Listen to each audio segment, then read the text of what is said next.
YouTube, what is up? James, MTG Biggie here, and today we are back with another standard deck tech for Ixalan Standard. And before I get started, I want to talk a little bit about where I think Standard is going moving forward with rotation. I don't think it's going to be much different than the old Standard. A lot of the decks that were very good and consistent in the previous format are still going to be very good, and actually some improve. Ramunap Red, Teamer Energy, Mardu Vehicles, all these decks are going to be viable going forward. I know Zombies lost a bit, so that deck's not going to be as prominent, but other than that, there are options and space fillers for the cards that these decks lose.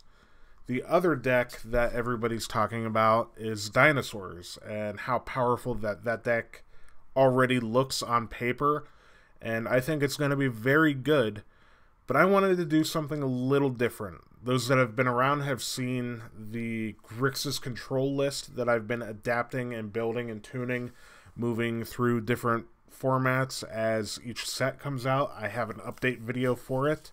I'll link it down below so you can check that out. And I think that deck can be good. It does need some tuning. Carnage Tyrant is hard to deal with. So the previous list I had, I think, didn't really have a good way to deal with it. So I have to make some adjustments to that list.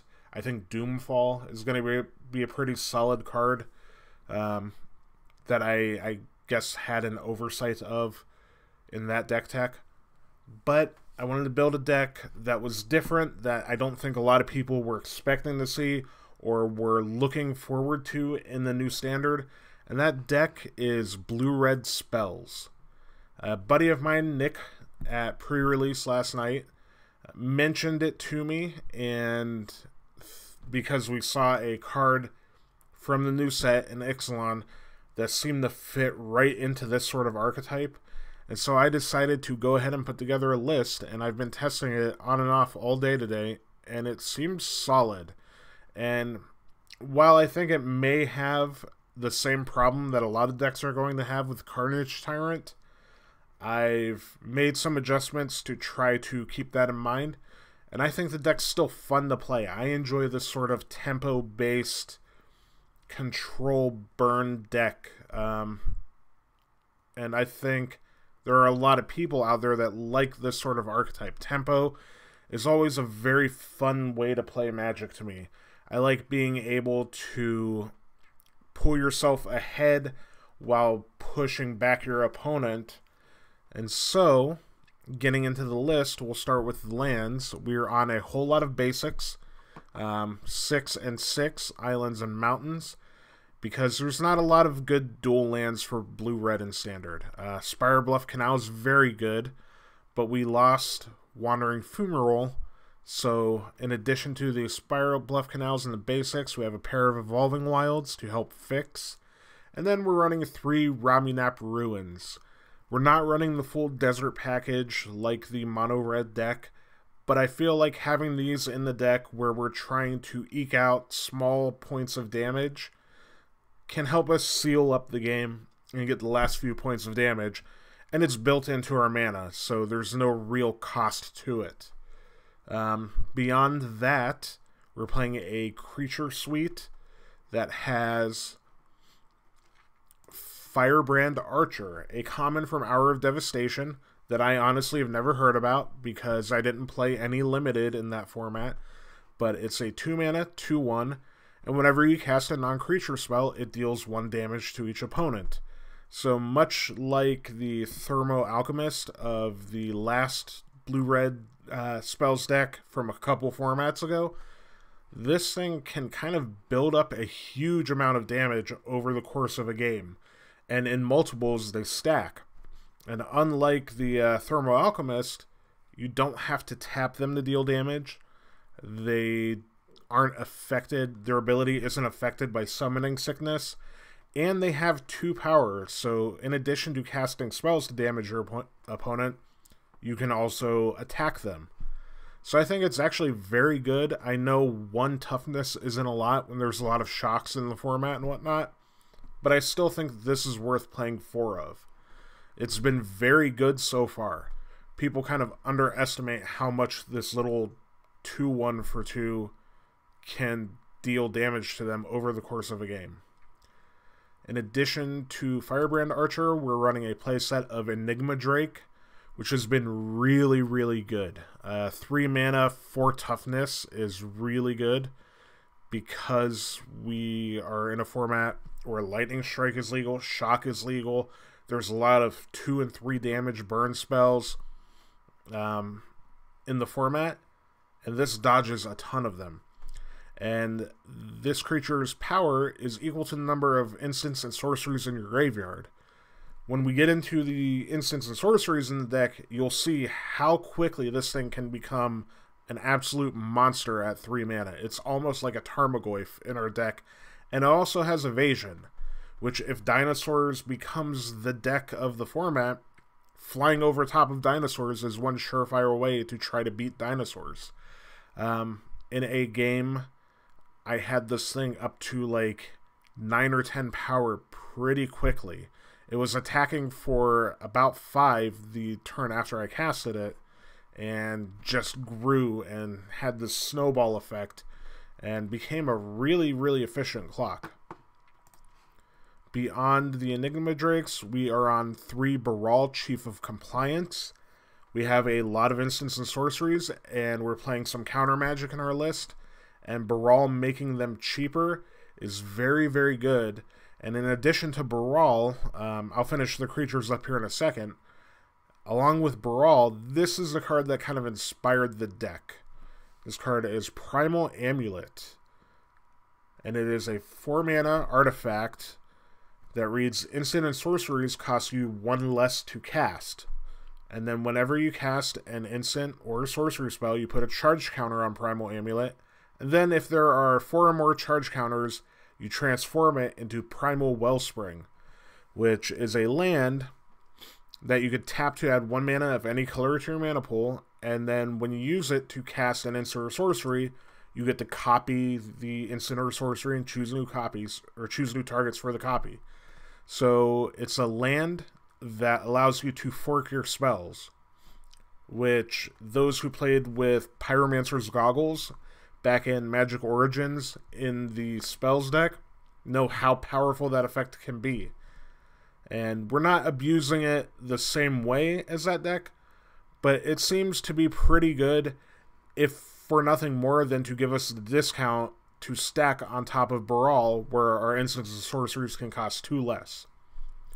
So we're playing a pair of it because it is a 4-drop and it is a little clunky, but I feel like it's been pretty interesting so far, and even if it ends up being a little too clunky to play 2 of, we can play it as a 1 of, or cut it completely and our deck will probably still function pretty well. It's not a linchpin of the deck, but it was definitely the inspiration.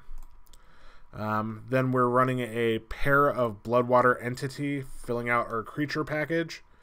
A 3 mana 2/2 with flying and prowess. And when it enters the battlefield, you can take an instant sorcery from your graveyard and toss it on top of your library. So it rebuys a removal spell, it rebuys a card drawing spell, it can rebuy a counter spell. Very solid. I don't think it's as good as the Drake, and it kind of has a little bit of anti-synergy because it does shrink the Drake when it comes into play. But the value, I think, is pretty solid. And then onto the massive, massive load of instants and sorceries. We're running 4 of Opt. Opt is the best cantrip in Standard that we've seen in a long time, and I think it is very, very good and built for this sort of deck. We're trying to sift through our deck very quickly and play a bunch of instants and sorceries, and dumping a bunch of Opts into the graveyard turns 1 and 2 buffs up your Drake really quickly, or if you draw them late game, it becomes draw card, deal a damage, or deal a couple damage if you have these in multiples. So Opt is absolutely necessary, and I think a good incentive to play a deck like this. In addition to the 4 of Opt, we're playing 4 of Censor, because it's still a very effective counter spell when you are able to catch somebody and use the Force Spike mode of it. Otherwise, it lets you cycle, and it fills up your graveyard with instants. So it pumps your Enigma Drake. Early game, it can get somebody pretty well and catch them off guard. And late game, it just turns itself into another card. And then we're running a suite of burn spells. We're on 2 Shocks and 4 Lightning Strike. Lightning Strike is a big incentive to play this sort of deck as well. Generally, we're using this to remove creatures, but we can also dome our opponent with it and very effectively kill them pretty quickly. It helps our clock out quite a bit. If you look at it as dealing 3 damage to your opponent itself, but also pumping your drakes or your entities, it usually almost always counts for 4 damage. If you could play it for 1 mana and it just becomes Lightning Bolt, if you have Baral in play, it becomes really insanely valuable once these abilities stack and all your synergies are up and running. Then we're playing a pair of Disallow, just a counter anything basically, except for Carnage Tyrant spell. We're running one of Unsummon as a tempo-based card, also a very effective 1-drop if we have to push through a little bit of damage or just take our opponent off their game plan and move forward with what we're doing. It's been very good as one of. I've also played one in the sideboard. And then we have the 4-mana draw spells of 2 Glimmer of Genius and 2 Hieroglyphic Illumination. I still like the 2-2 split here, just like in Grixis. We're not doing a ton with energy, but this digs us through our deck more, Glimmer. And then Illumination has a better early game where we can cycle it if we need to hit land drops. And then maybe later on we put it on top of our deck with Bloodwater Entity, or we just cycle it early to fuel our Enigma Drakes. So very flexible, very good spell in this deck. And then we have the additional win condition of 2 of Chandra, Torch of Defiance, which has actually been really, really great when we have the Firebrand Archer in play.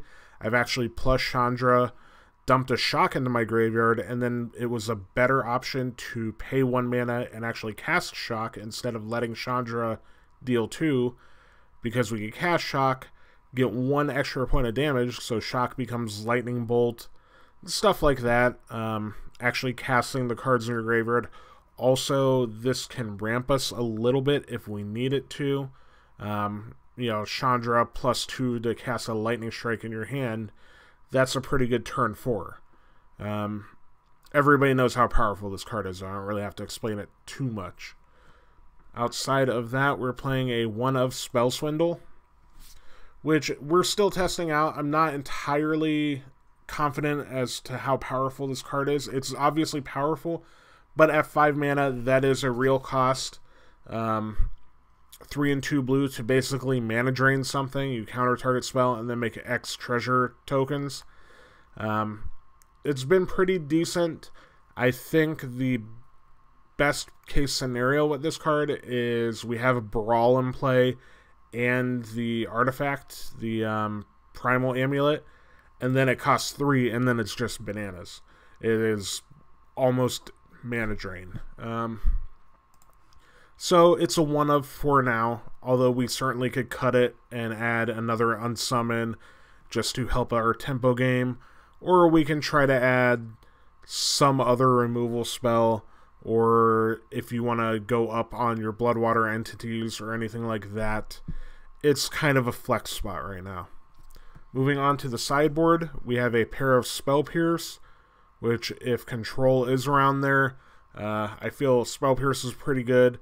I think it's pretty good against Mardu vehicles as well. You can catch them off guard trying to curve into a Gideon, or catch that turn 2 Heart of Kirin. 2 of Abrade against your Gear Hulk decks, against Mono Red or Mardu vehicles, very good. Essence Scatter, this is a concession to Dinosaurs being a thing. It's just a very effective way to kind of slow down their curve. And then Sweltering Suns, if there are aggro low to the ground mono red decks around, which there will be, or a red-white aggro deck or something of that nature, I like having a 3-mana sweeper. And then 2 Hour of Devastation.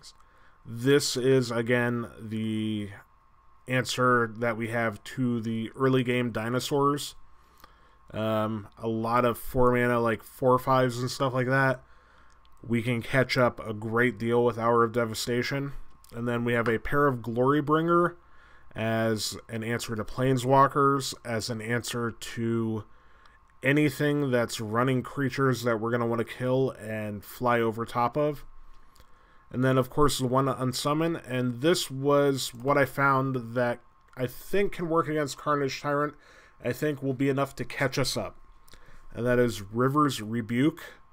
It is 6 mana, 2 blue and 4. Return all non-land permanents target player controls to their owner's hands. So it's a one-sided pseudo upheaval effect, which I feel is kind of pretty solid, especially when we're playing Baral, and we also have the Primal Amulet. If we can reduce the cost of this, blow up their side of the board, and then attack with an Enigma Drake, I think the tempo there is really huge. And because we can't counter the Carnage Tyrant, and we can't deal with it directly because of hexproof, and because red and blue doesn't have a way to make them sacrifice a creature, I think if we bounce their board, it's going to be more than enough to push us ahead. I mean, obviously they untap and recast it, but it sets them back a turn of attacks. It sets them back on any other permanents that they had. They're going to have to play catch up. And I think even if we're in a racing situation, this pulls us really, really far ahead and can be the answer that we need. So that being said, that is the deck. It's been playing really well. It seems to curve out nicely for the most part. I've kept some really shaky hands because I had a fistful of Opt and Censor. So I've kept like just one basic island or 2 islands, no red sources, a bunch of red spells if I have an Opt or a Censor or both. And it's really smoothed out the draws. We're only playing 21 lands, which doesn't seem like a lot for a deck that has a curve that goes up to 4. But again, we are playing spells that discount our spells, and we're also playing the artifact that turns into the basic land, or not the basic land, but turns into land, so it ramps us slightly there. So the mana issues haven't been bad at all. I like the 6 and 6 basics. It simplifies things quite a bit. We're not pushing our mana base more than it needs to be, and things seem consistent. That being said, what do you guys think? What are some adjustments you would make? Do you think this deck is total garbage when we're looking at Dinosaurs in the future? I'd love to hear what you guys have to say, so leave it down in the comments below, and I'll link to the Grixis deck tech and some other video you guys could check out. And feel free to subscribe, tell your friends, and let me know what you guys think. If you guys end up playing the deck or tuning it or adjusting it to your meta, let me know how you do with it. I really like it. I like the play style, so I hope it can be viable. Either way, I'll talk to you guys again soon.